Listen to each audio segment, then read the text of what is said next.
Pozdrav svima! U ovom videu govorimo o trejdanje sa 600 eura. Realnost koju većina ne želi da čuje.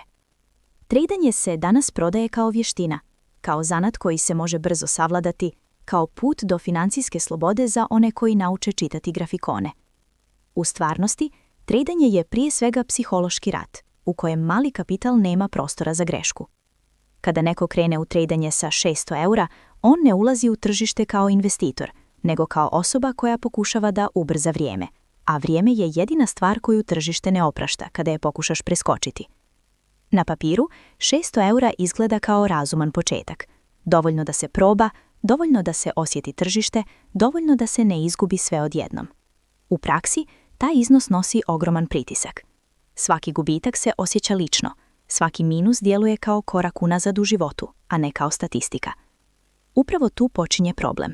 Trejdanje sa malim kapitalom gotovo uvijek vodi u prevelik rizik, jer mali kapital ne trpi spore i disciplinovane poteze.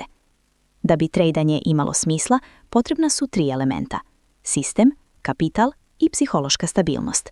Kod početnog kapitala od 600 eura, druga 2 elementa su ozbiljno ugrožena.